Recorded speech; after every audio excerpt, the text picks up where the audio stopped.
السلام علیکم، خیر مقدم کرتے ہیں آپ لوگوں کا بہت بہت سواگت ہے میرے چینل پر۔ تو آج کی اس کلاس میں کچھ مختصر تعارف کراؤں گا جن کا نام ہے سر سید احمد خان۔ ان کے بارے میں کچھ بتاؤں گا جس سے آپ کو یہ پتہ چلے گا کہ ان کا اصل نام اور ان کا تخلص کیا ہے، اور ان کی ولادت کب ہوئی اور ان کا وفات ہے نا۔ تو چلیے شروع کرتے ہیں۔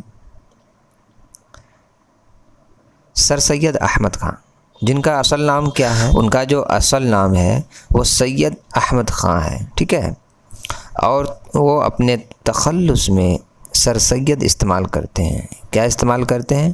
سر سید استعمال کرتے ہیں۔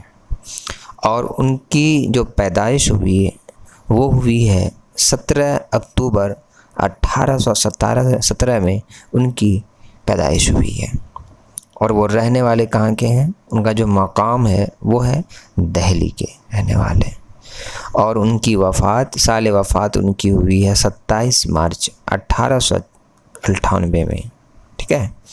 اور ان کی مقام وفات جو ہوئی ہے وہ ہے علی گڑھ میں۔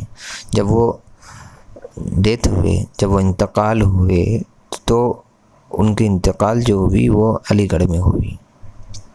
آگے دیکھیں کہ ہندوستانی مسلمان نظریہ عملیت کے حامل مصلح اور فلسفی تھے، یعنی عملیت کہتے ہیں جن کا تعلق انسانی تجربے سے ہو، ہے نا، اور حامل جو ہے حامل کہتے ہیں کوئی چیز یا صفت رکھنے والے کو کہتے ہیں، اور مصلح کہتے ہیں صلاح ہوتا نا، صلاح حال کرنے والا، درست کرنے والا، نیکی کی طرف لانے والا، جو صلاح دیتا ہے اس کو کہتے ہیں مصلح۔ اور فلسفی کہتے ہیں علم فلسفہ رکھنے والا یا پھر جاننے والا، ٹھیک ہے۔ تو ایک نبیل گھرانے میں پیدا ہوئے۔ نبیل کہتے ہیں سمجھدار، نیک، عقل مند، ہوشیار، عظیم، اعلیٰ، افضل، عمدہ والے کو کہتے ہیں، کیا کہتے ہیں؟ نبیل کہتے ہیں۔ ایک نبیل گھرانے میں پیدا ہوئے۔ سر سید نے قرآن اور سائنس کی تعلیم دربار میں حاصل کی، ہے نا۔ مغل دربار کے ساتھ تعلق تھا۔ آپ کی تربیت میں والدہ کا بڑا ہاتھ تھا، جو ایک نیک دل اور رحم دل خاتون تھی۔ وہ جو تھی بہت ہی رحم دل اور نیک دل کی تھی۔ 1838 میں انہوں نے ایسٹ انڈیا کمپنی میں ملازمت اختیار کی، اور بعد میں 1827 میں آپ کو حج مقرر کیا گیا۔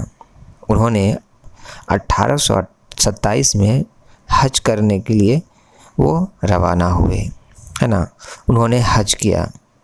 اس کے بعد اسباب بغاوت ہند پر ایک رسالہ لکھا گیا، جو کہ 1859 میں مراد آباد میں گلشن اسکول، جو کہ 1823 میں غازی پور میں وکٹوریہ اسکول، اور 1824 میں سائنسی سوسائٹی برائے مسلمان، اور اس کے بعد 1875 میں محمدن اینگلو اورینٹل کالج، جو جنوبی ایشیا میں پہلی مسلم یونیورسٹی بنا۔ کب بنا؟ 1875 میں، جو کہ محمدن اینگلو اورینٹل کالج جو جنوبی ایشیا میں پہلی بار مسلم یونیورسٹی بنا۔ 1888 میں آپ کو سر کا خطاب دیا گیا۔ کب دیا گیا؟ 1888 میں آپ کو سر کا خطاب دیا گیا، اور 1889 میں انگلستان کی یونیورسٹی ایڈنبرا نے آپ کو LL.D کی اعزازی ڈگری دی۔ کس چیز کی ڈگری دی؟ LL.D کی اعزازی ڈگری دی، جس کو ہم کہتے ہیں انگلش میں ڈاکٹر آف لا کی ڈگری ان کو ملی۔ وہ کب ملی ہے؟ 1889 میں، ٹھیک ہے۔ اب آگے دیکھتے ہیں اس کی تصانیف۔ انہوں نے کون کون سی کتابیں لکھی ہیں؟ نمیقہ، تاریخ ضلع بجنور، اسباب بغاوت ہند، خطبات احمدیہ، تفسیر القرآن اور تہذیب الاخلاق، اور مقالات سر سید اور آثار الصناطیر، یہ ان کی کتابیں ہیں جو کہ مشہور ہے نا۔ تو یہ تھی سر سید احمد خان کی کچھ چند مختصر تعارف جو میں نے آج آپ لوگوں کو بتایا ہے۔ انشاءاللہ پھر ملتے ہیں اگلی ویڈیو میں۔ اللہ حافظ۔